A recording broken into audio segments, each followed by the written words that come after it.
जय श्री माता जी। सभी लोग श्री माता जी के चरण को नमन करके बंधन लेंगे। We'll bow down to Shri Mata Ji and collective बंधन।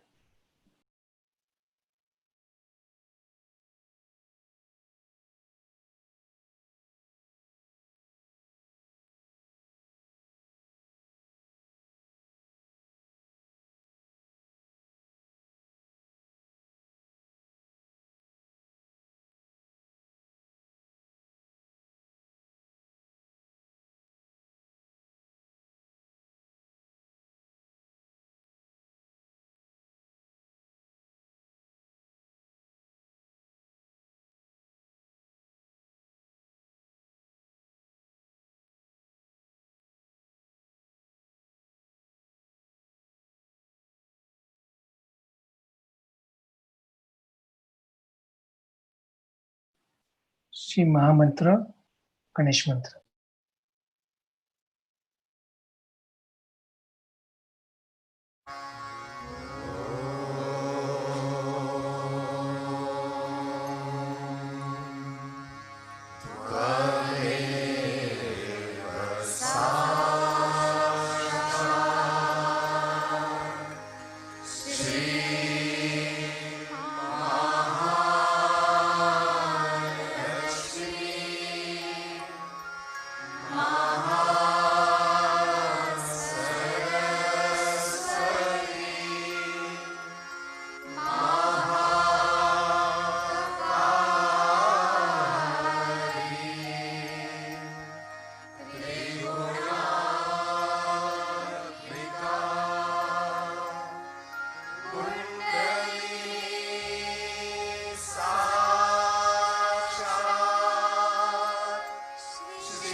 अपनी आंखें बंद करके दोनों हाथ श्री माता जी के सामने रखना है। Both hand in front of Shri Mata जी। अपना चित्त पूर्ण रूप से तालू पे रखना है। या हम श्री माता जी से प्रार्थना करेंगे, श्री माता जी, आप कृपया करके हमें निर्विचार स्थिति में स्थिर कीजिए।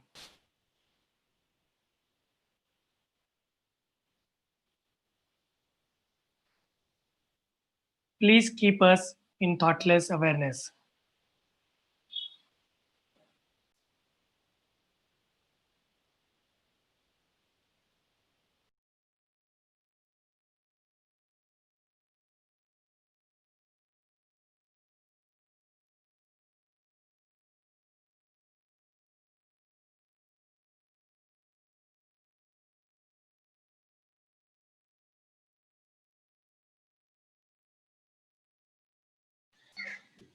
इसी स्थिति में हम श्री माता जी की अमृतवाणी सुनेंगे।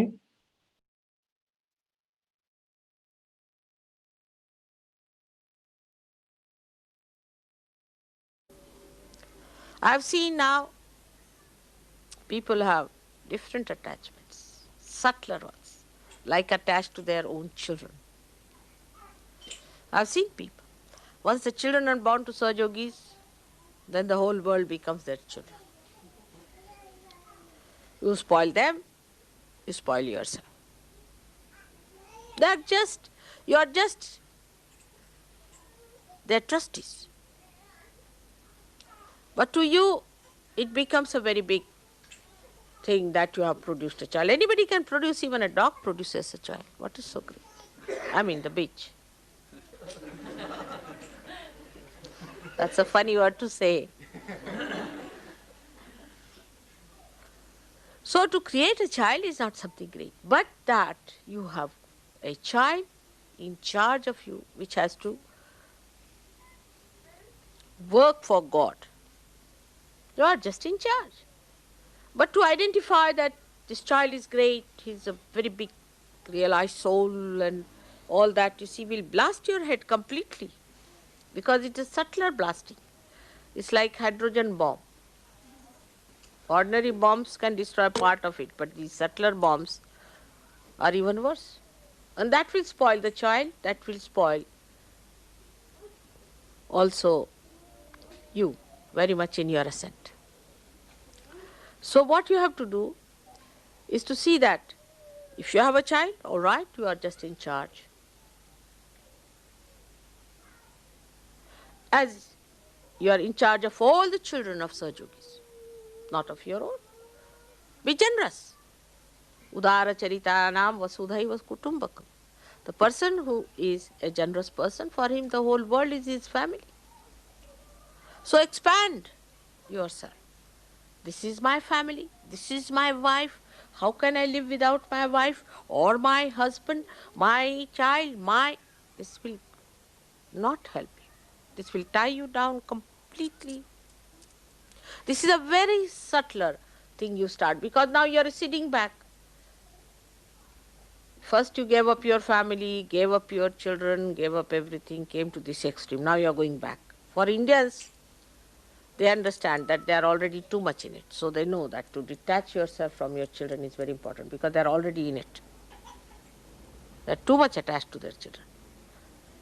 In the beginning, they'll always tell me, my child is like this, my mother is like this, my father is like this, my brother is like this, improve my... And they'll be all bhoots, one better than the other. Without any discretion, bring all those relations on my head, and I feel terrible about it. Even a far-fetched relation of a relation of a relation of a relation, they'll bring it along that, you see, she is my relation. So in India, it's very important that you are a relation of such and such person. And you may not have anything to do with that person, but he's a relation, so he's a relation. So, what we understand is that our relationships and our identifications have to be dropped completely. We are universal beings now.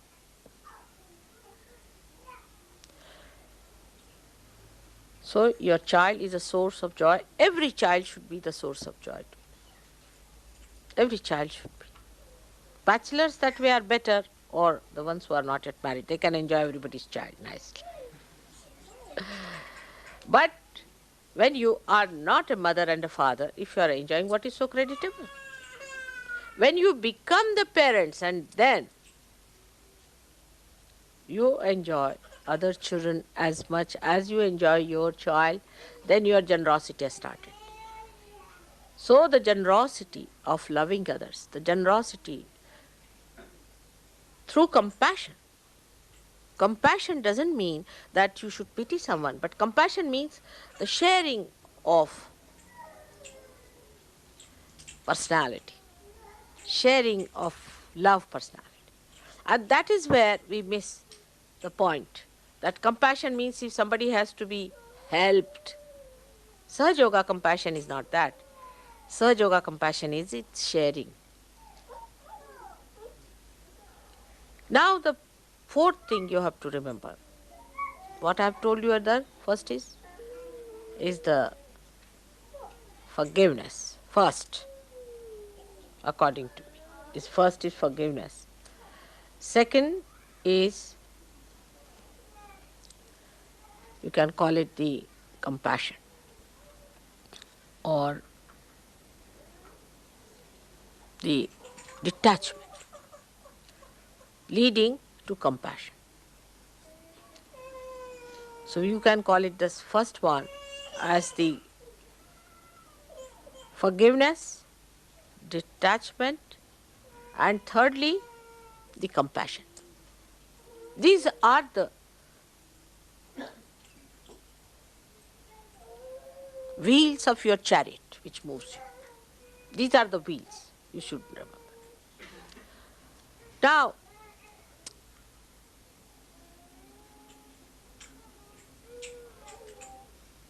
if you go further with it, with the detachment, supposing works out in you, even you become compassionate. Even that comes. Still, what is the judging point? How do you know that you are all right? How do you measure? How do you find out that you are all right? I mean, what you call take the bearing, as they say, of the ship. How do you know? You must have peace.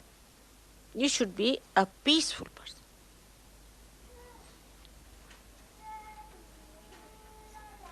Agitation should be outside. But you should be absolutely peaceful person. If you are not a peaceful person, then be sure that you are not yet there where you should have been. Now, you can say that Christ also got very angry. He took a whip in his hand and beat the people. So we can also do the same. You are not Christ. You are not an incarnation. You must know you are a realized soul. So you don't have to take a whip in your hand and hit others. You cannot. This is the mistake what the disciples of Muhammad Sahib have done, that they never thought that he was an incarnation. You see, all the incarnations have killed. Krishna has killed, Rama has killed, Devi has killed. But you are not the Devi. You are not Sri Krishna. So you don't have to kill anyone. You don't have to show the temper. So if you still have a temper, then know that your progress is very slow. You have to be a peaceful person. Imagine Sahaja Yogis having a jihad. What do you say to that? Going with swords in the hand and a spear in the hand and hitting others.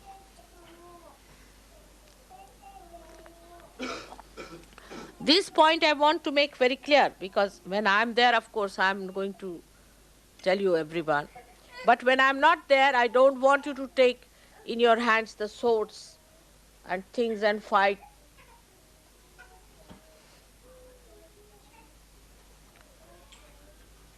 what William Blake has written is for the incarnation. The incarnation says, give me my. It's not that you should say, now give me Rama's Ayudhas. You cannot use. You are not an incarnation. Because the discretion of these are effective. Yours are not.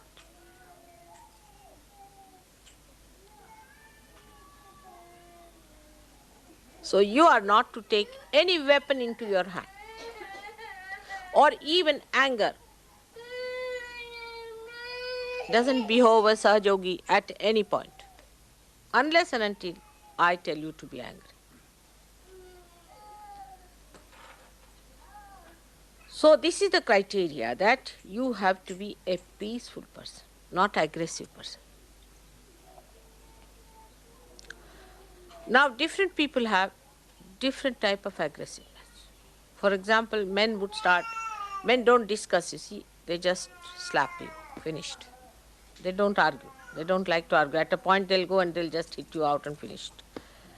But women are very good at argument and very aggressive, very aggressively argumentative. So you don't argue, is the second point. If you are argumentative, then know that you are not yet there where you have to be. A peaceful person goes to a point and then argues it.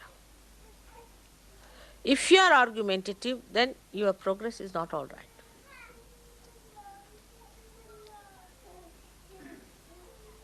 So a person has to be absolutely peaceful, and this peace is the most effective thing. We are seeking the peace of the universe. You cannot achieve it through any one of these bombs. You can only achieve it through the Spirit, which is the source of all the peace. So I would request all of you to give up tempers, angers. Peace is the greatest powerful thing on this earth. There's a story, a Chinese story, interesting about it. There were two very great fighting cocks, you see, known to be the greatest of all, and they have this, you see, excitement again of the cock fighting in China. I mean, you can have of everything in this world, all absurd things, like rugby, football, this, that, I mean, there's no end to it. So these two cocks were to go in for an international sort of a fight, I think. So they said, there is one great saint living here, he makes everyone very powerful. So the owner of the cocks went to him and he said, will you make these two cocks very powerful so that they can fight and win? He said, all right, it's very simple. All right, you leave them with me. So after a month when he appeared to take the cocks, they would not react to anything, they were just standing like this, watching. He got a fright of his life. He said, how are they going to fight? He said, you just take them, you'll see. So he took them to the arena and put them there. And all the cocks, you see, invaded each other, fought this, they were just watching, these two were watching. And all the rest of them got so frightened with these two, they all ran away. And they won. So the person who is peaceful is the powerful. The one who does not react to anything else is the most powerful.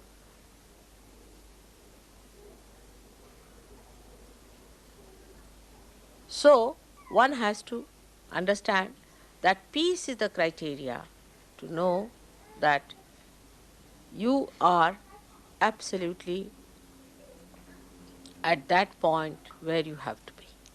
But peace by no chance means cowardliness. Because you see, I know what indiscretion is, human indiscretion. They think then cowardliness. No. You stand like this, not like this. The difference between a peaceful person and a cowardly person is that a cowardly person acts to the negative forces. And a peaceful person creates positive forces, constructive forces, generates it.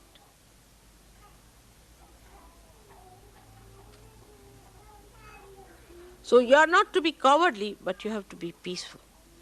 And a peaceful person is like a magnet, you see. So soothing it is. So you can see now we are moving towards the soothing qualities of the spirit. You have to soothe others, and not to excite, but to soothe. And that soothing quality, what you call is, we call it like the ghee. When the body is charred and is absolutely burning, then you put some sort of a ghee on it. So it becomes smooth. Like lubrication, lubricant. Such a personality is a lubricant. It doesn't go into friction but reduces frictions. It's a lubricant temperament. So you should judge yourself, am I a lubricant personality? For example, you see two persons are fighting. All right? And one goes as a peacemaker. And one goes to excite it more. You see, he joins them. Now the one who is the peacemaker is the Blessed One. Is the one who is the one moving towards God. Because he is the peacemaker. Blessed are those who are the peacemaker. All these things, if you see, are what I am telling today is the same, but in a different language. That's all. What Christ said is, to understand Christ, you have to open him out more, because he said it in a very simple words, which has very deep meanings, and only a Sahaja can understand him. So you have to make peace. But I have seen people being given Nobel Prizes of peace who have no peace within at all. They are hot-tempered, horrible people and given Nobel Prize for peace. All right. And personified temper, absolutely hot-tempered. And you call it peace. How can you have peace with a person who is so hot-tempered? So this is possible. In this human endeavor, anything is possible, you see. It's sometimes so absurd, you see. Like I have seen people getting a degree, doctorate of learning, who has not even been to a school, who doesn't know how to read the book. Anything is possible, because it is just a maneuvering of everything is so artificial.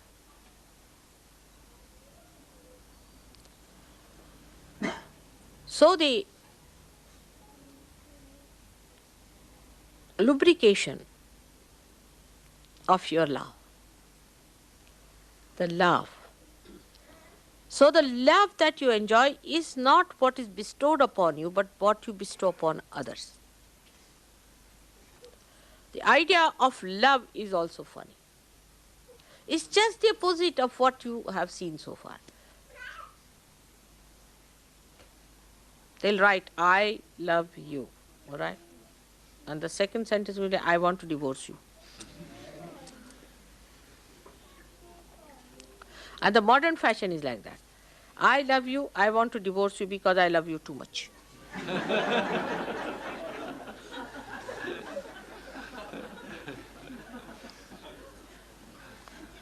Because I want to spare you. It's very modern, very sophisticated. So the love that hurts others, love that tortures others, the love that expects is not love. Love that just flows, just forgives, it's just compassion. It's the most enjoyable thing. Radiant, just like the sunshine, like Christ, who even forgave those who crucified him. Imagine. Imagine. Because he knew that God will not forgive. Even God will not forgive those he tried to forgive them.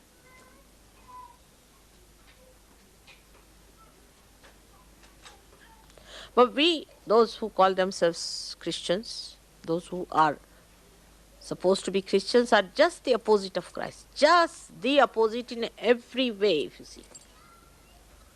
Just the opposite. So, you come to a point where you understand that you become the love. And when it is pure love relationships, then there is no lust and greed or anything but just love and purity of love. You don't want to do it because you want to have any lust out of that person. Just see the opposite. Here, the girl is very attractive. What is so attractive? To my eyes, they look like mosquitoes. Horrible, sometimes like witches, Their nails and all that look like to me like witches, so artificial. Just like machines sometimes. What is so attractive in these women? Or in these men, you see?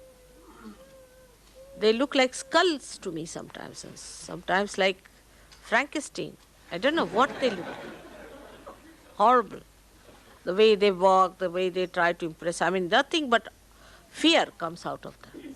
So, what you emit out of your love to others, a sense of security, an ocean of security, you can call it. Everyone feels secured with you. And that security will be felt by trust. Trust others. Must trust. That is very important. Trust for everything. I've seen some people are very serious on money. Some are very serious about possessions. Some are this. I know they are sometimes weak people. Could be weak about money, weak about possessions. Could be even insulting to things that should not be so. But don't lose your temper. Just have forgiveness for them. And let them feel secured. Absolutely secure. Trust. You see, as you know that I never ask the trustees to give me any reports. I do not want them to give me any, the accounts or anything. I don't understand accounts at all myself, you see. So I never see how many accounts you have got, what money you have got, or say, supposing Gavin is saying that I'm sending money now, mother, to you, whatever I receive. It's all right, finished. I don't know whether he give you receipts or not, nothing. If he says so, all right. I leave it to him. He has to grow, whatever it is. It is his responsibility. If he is not grown up enough, he'll grow. So trust others, because in Sahaja Yoga you must know we are all growing, we are all transforming. So we must grow, and for growth, security is the most important thing. If there is no security for a tree, it will never grow. So everybody should feel secured in the company of Sahaja Yogis. If there is any insecurity from someone, then it should be reported to the collective and should see that all such cases of insecurity creating trouble creators should be little bit taken out for a time being. Because there should be a healthy growth. But growth must take place, and for that you must trust. Somebody might make mistakes, all right, doesn't matter. Somebody may be dishonest, doesn't matter. But give them security. But what we do is to give security to bhoots. I have seen very common.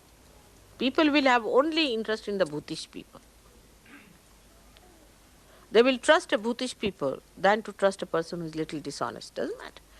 You see, what is dishonesty? Supposing somebody doesn't give income tax, doesn't matter. It is this government or in that government. What does it matter to us? As long as that person is honest to God, is sufficient. Our honesty is of a different level. So we become angry with that person. We get upset with that person. There's nothing to get angry. Actually, my system, as you know, is that I know also that people who have mismanaged money, who have not been all right, I know it somehow without knowing accounts. But I said, just forgive, forgive, forgive. I know everything, but I just say forgive, doesn't matter. Then you might say with rationality that, mother, such a person will go ahead with it. No, he won't. You try and trust. Why? Because they are growing. They are coming to light. And the more light they see, the better they become. This trust has to be there. Trusting in God that He will give him the right path. So this understanding about your growth is within yourself, which you can see, and the highest of all is the collectivity. Not the fraternity of booths, but collectivity. Again, discretion has to be used. How far you are collective.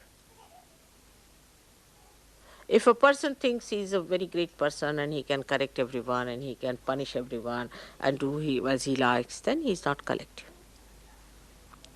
But sometimes you have to also understand that even with Bhutish people, I have to stoop down to conquer them, to bring them up.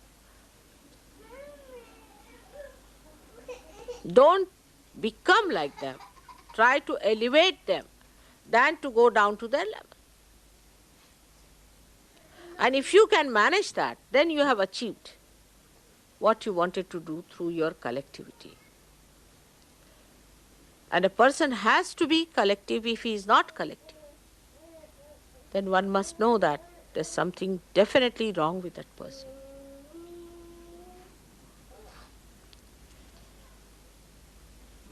Then what you have to do after detachment from things, the penance part of it. For this we have to be doing some penance. For example, if you are too much attached to anything, say you are fond of food. Many people are, I know that. The tongue is the worst of all. If you can control tongue, you have controlled at least 50% of your sense organs. If you are attached to the tongue, these days I am going into a big penance. I am eating just boiled food without salt, without anything in it. Just boiled food. Going into penance. I have to. For 9 months. For me it doesn't matter. It's no penance for me because I have no tongue at all. No taste buds. I can manage. So whatever you like too much, I love to have something. You see, especially here I've seen if you see good food or anything, Now, it's as cold as ice. Should I have it? I can, if you want. But it's rather cold. I think you would like to give me hot, all right. I don't mind having it. All right. So now what you have to do is to have a kind of self-directed discipline. Self-directed. Not on others. Self-directed. Do I meditate in the morning? I don't. So what's wrong with me? I'm supposed to be a Sahaja. Nobody has to tell you. You yourself should do this to yourself. You're fond of food? All right, doesn't matter. I'll fast for 2 days. No fasting is allowed in Sahaja, all right. But fasting for detachment is all right. Not for God's sake, for your sake. You do it. I like a particular type of cake, all right, I'll not have it. I'll not have it for 1 year. But no, people have to give up, then they'll give up something like rhubarb.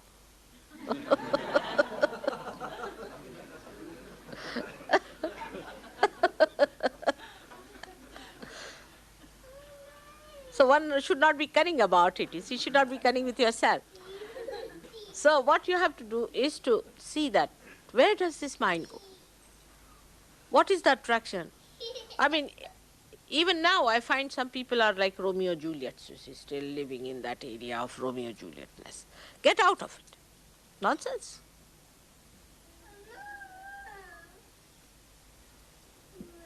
Get out of that kind of a thing. That doesn't mean you become dry personality. Another extreme can be that you just be like sticks. That's not the point. But you should not indulge into these things. These are all artificial things. So a tapa is to be established within yourself.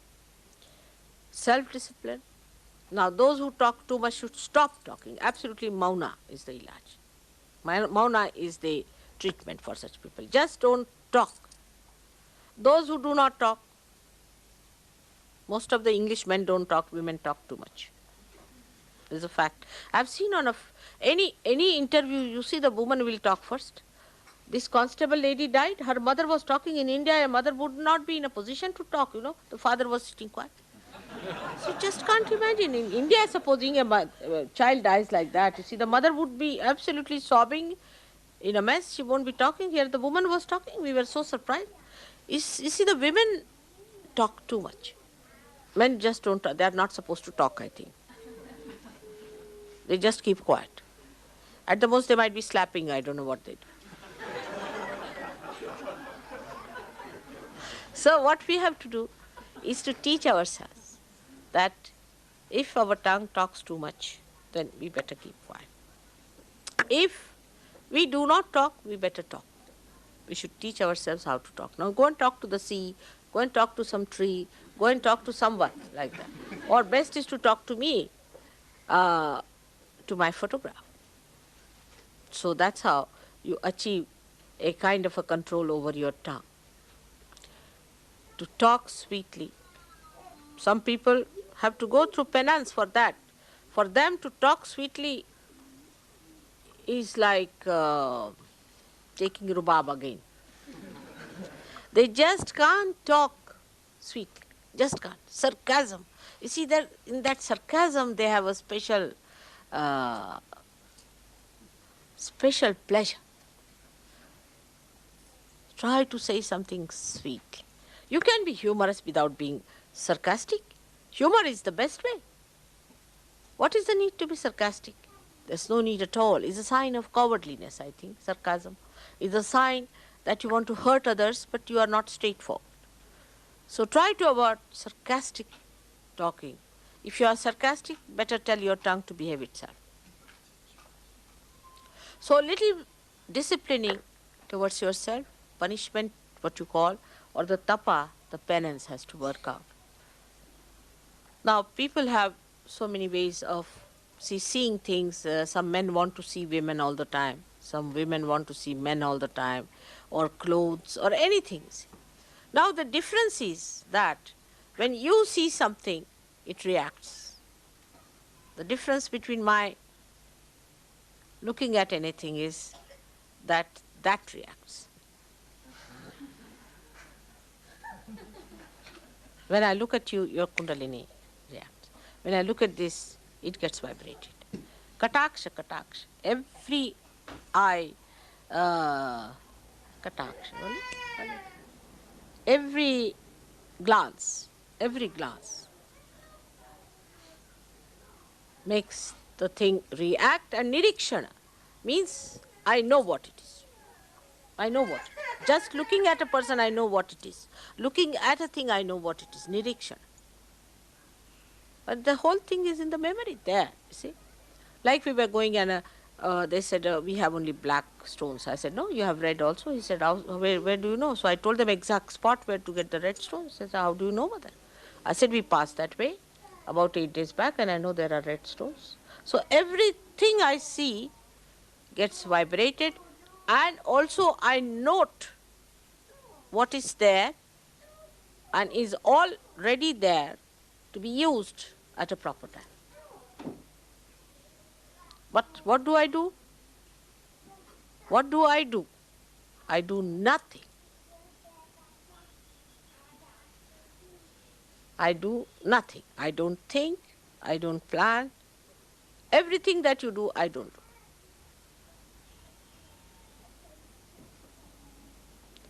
So when you have that kind of a temperament, you'll be amazed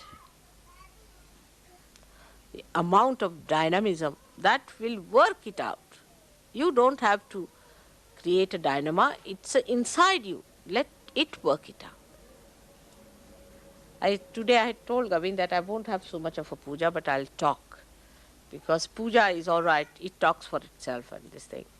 But I wanted to talk to you because now the time has come for us to go further. As a result of all this that when you do, you become the truth. You become the truth.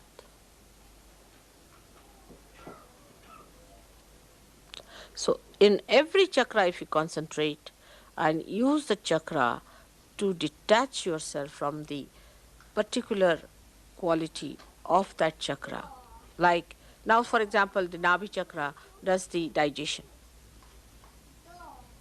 Now you don't worry what you should eat to digest. Just detach yourself from there with vibrations. If you just see and eat whatever is there, you will digest. And then you become the truth. Truth, that is love, that is God. May God bless you all. जय श्री माता जी। हम लोग निर्विचार स्थिति में स्थित रहेंगे।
Thank you, Shri Mataji, for keeping us in a thoughtless awareness and in peace. Shri माताजी, मैं आपके बहुत आभारी है कि आपने हमें निर्विचार स्थिति में स्थित किया और हमें शांति प्रदान की। Bow down to श्री माताजी, नमस्कार करेंगे और कलेक्टिव बंधन।